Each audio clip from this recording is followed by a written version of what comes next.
മഹാലക്ഷ്മി സീരിയലിന്റെ ഇന്നത്തെ എപ്പിസോഡ് റിവ്യൂയിലേക്ക് എല്ലാവർക്കും സ്വാഗതം. അങ്ങനെ ഏകദേശം ഉണ്ണിയാണെങ്കിൽ എല്ലാ കാര്യങ്ങളിലും ഒരു വ്യക്തത വരുത്തിയിരിക്കുകയാണ്. മഹേഷ് എന്ന പേരിൽ കണ്ണന് മെസ്സേജ് അയച്ചുകൊണ്ടിരിക്കുന്നത് മഹാലക്ഷ്മിയാണെന്നും കണ്ണന്റെ അറിവോടുകൂടി തന്നെയാണ് മഹാലക്ഷ്മിയുടെ ഉദരത്തിൽ ഒരു കുഞ്ഞ് വളർന്നുകൊണ്ടിരിക്കുന്നു എന്നുള്ള കാര്യം ഉണ്ണി ഉറപ്പാക്കുന്നുണ്ട്. അത് കരുണയോട് ബോധ്യപ്പെടുത്താൻ ശ്രമിക്കുന്നുണ്ടെങ്കിലും അവൾ അത് ചെവി കൊള്ളുന്നില്ല. അങ്ങനെ വാമദേവരുമായിട്ട് ഉണ്ണി ചർച്ചയിലാവുന്നുണ്ട്. അയാൾ പറയുകയാണ്, അങ്ങനെ കണ്ണന്റെ അറിവോട് കൂടിയിട്ടാണ് ആ കുഞ്ഞ് അവളുടെ വയറ്റിൽ വളരുന്നതെങ്കിൽ അതിനെ ജനിക്കാനായിട്ട് അനുവദിക്കരുത്. മാത്രമല്ല, നമ്മൾ ഇനി ഒരിക്കൽ കൂടി ചതിക്കപ്പെടാനായിട്ട് പാടില്ല. വ്യക്തമായി തന്നെ കാര്യങ്ങളിൽ ഒരു ക്ലാരിറ്റി ഉണ്ടാക്കണമെന്നൊക്കെ വാമദേവൻ ഉണ്ണിയെ ഉപദേശിക്കുന്നു. അങ്ങനെ അതിന്റെ ഭാഗമായിട്ട് ഉണ്ണി വീണ്ടും അന്വേഷണങ്ങൾ തുടങ്ങാൻ തന്നെ തീരുമാനിക്കുകയാണ്. കണ്ണന്റെ എല്ലാ കള്ളത്തരങ്ങളും അവനോടൊപ്പം ചേർന്ന് നിന്നുകൊണ്ട് തന്നെ കണ്ടെത്താൻ ഉണ്ണി ഒരുപാട് പരിശ്രമിക്കുകയാണ്. അങ്ങനെ വിഷുവിന്റെ ഭാഗമായിട്ട് കണ്ണനാണെങ്കിൽ മഞ്ജുവിന് കുറച്ച് ഡ്രസ്സും ആഭരണങ്ങളൊക്കെ കൊണ്ട് കൊടുക്കുന്നുണ്ട്. എന്നിട്ട് പറയുകയാണ്, ഇതുപോലെ എല്ലാവർക്കും ഞാൻ വാങ്ങിയിട്ടുണ്ട്.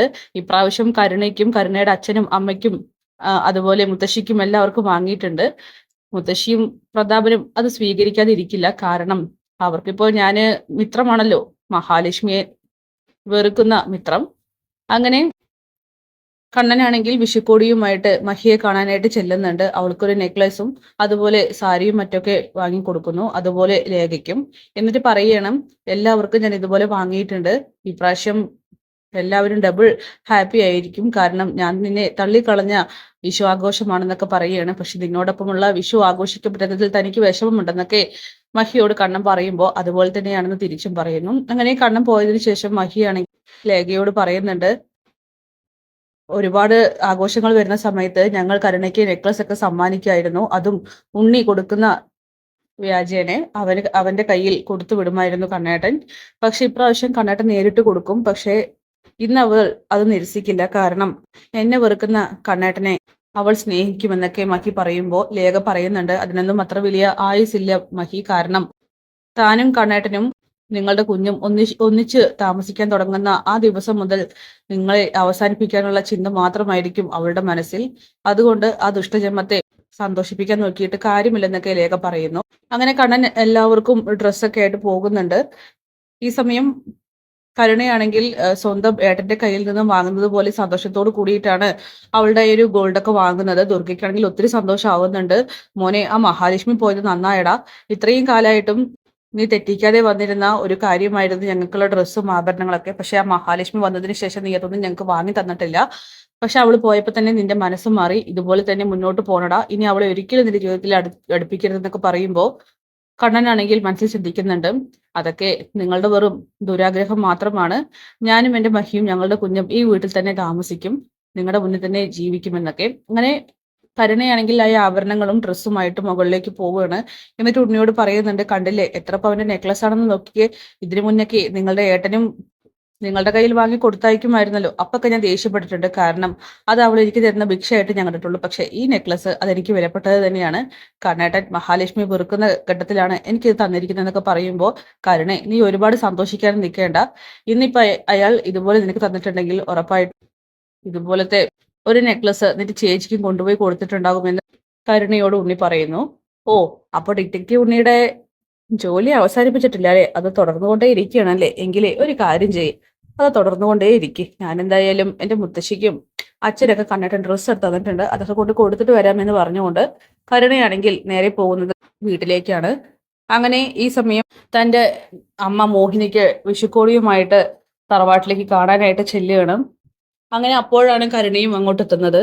അങ്ങനെ നീ എന്തിനാടി ഇങ്ങോട്ട് വന്നതെന്നൊക്കെ ചോദിക്കുമ്പോൾ ഞാൻ പറഞ്ഞിട്ടുണ്ട്, എന്നെ ഇങ്ങോട്ട് വരുന്നത് തടയാനായിട്ട് ആർക്കും അവകാശമില്ലെന്ന്. ഇതെനിക്ക് എൻ്റെ അമ്മയ്ക്കും കൂടി അവകാശപ്പെട്ട വീടായത് കൊണ്ട് തന്നെ ഞാൻ ഇങ്ങോട്ട് വരുമെന്നൊക്കെ പറയുമ്പോൾ, നിനക്ക് നാണല്ലോടി, ആ പാവം കണ്ണേട്ടനെ ചതിച്ചിട്ട് ഏതോ ഒരുത്തിന്റെ കുഞ്ഞിനെയും വയറ്റിൽ ചുമന്ന് അയാളുടെ കമ്പനിയിൽ അധികാരം കാണിക്കാൻ എന്നൊക്കെ ചോദിക്കുമ്പോൾ, ദേ വെറുതെ എന്നെ ചൊറിയാൻ വരരുത്.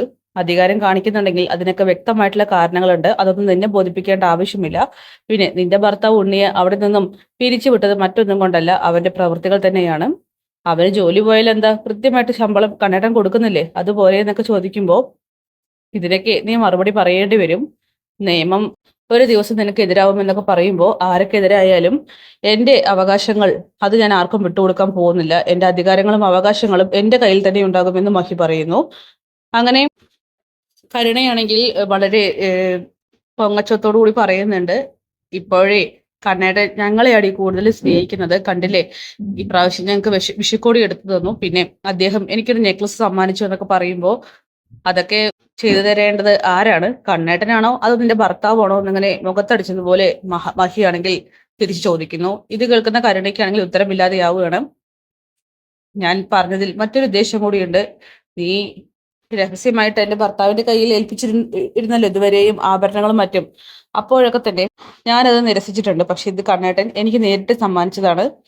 നീയെ ഇതുപോലെയുള്ള സമ്മാനങ്ങളൊക്കെ ഒരുപാട് ഏറ്റുവാങ്ങിയതല്ലേ, പക്ഷെ ഇപ്രാവശ്യം നിനക്ക് അതിനുള്ള ഭാഗ്യമില്ലാതെ പോയല്ലോടി, അതിനൊക്കെ നിന്റെ കയ്യിലിരിപ്പ് തന്നെയാണ് കാരണം എന്നൊക്കെ പറഞ്ഞ് വീണ്ടും വീണ്ടും മഹിയെ കുത്തിനോവിക്കുന്നു.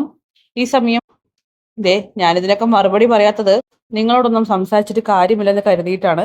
പക്ഷെ ഒരുപാട് കളിച്ചാൽ എനിക്കറിയാവുന്ന ഒരു രഹസ്യം ഞാൻ അതെല്ലാവർക്കും മുന്നിലും പാട്ടാക്കുമെന്ന് പറയുമ്പോൾ പ്രതാപനും മുത്തശ്ശിയും കരുണയും ഒരുപോലെ ഞെട്ടുകയാണ്. അങ്ങനെ ഞാൻ പോയിട്ട് വരാമേ എന്നൊക്കെ പറഞ്ഞുകൊണ്ട് മഹിയാണെങ്കിൽ മോഹിനിക്ക് ഡ്രസ്സും മറ്റും കൊടുത്ത് അവിടെ നിന്നും ഇറങ്ങുന്നുണ്ട്. എന്തായാലും ശത്രുക്കളാണെങ്കിൽ മഹാലക്ഷ്മിക്ക് മുന്നിൽ ആ ഒരു കാര്യത്തിൽ തല കുരിച്ചു തന്നെ നിൽക്കുന്നു. അപ്പൊ കാത്തിരിക്കാം കിടിലൻ എപ്പിസോഡ്സിന്.